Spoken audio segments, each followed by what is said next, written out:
उजनी जलाशयातील अवैधरित्या सुरू असलेल्या वाळू उपसावरील कारवाई सध्या सुरूच दिसते।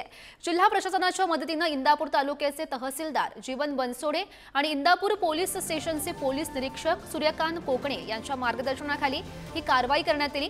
महसूल आणि पोलीस प्रशासनाच्या संयुक्त पथकाने उजनी जलाशयात वाळू माफियांच्या 4 बोटी पकडल्या। त्या सर्व बोटी पाण्यात बुडवून जिलेटिनच्या सहाय्याने स्फोट घडवत नष्ट करण्यात आल्याचं बघायला मिळालं।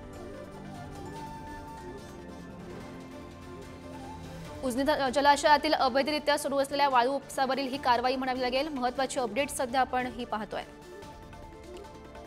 या संदर्भात अधिकची माहिती जाणून घेऊयात। आमचे प्रतिनिधी विशाल भोग सध्या आपल्यासोबत आहेत। विशाल, इंदापूर तालुक्याचे तहसीलदार जीवन बनसोडे व इंदापूर पोलीस स्टेशनचे पोलीस निरीक्षक सूर्यकांत कोकणे यांच्या मार्गदर्शनाखाली महसूल आणि पोलीस विभागाने संयुक्त कारवाई करण्यात आली आहे। उजनी जलाशयात वारंवार वाळू उपसा होत असल्याने सरडेवाळे ते वनगळी या भागात बोटींचा पाठलाग करून ह्या बोटी नष्ट करण्यात आल्या आहेत।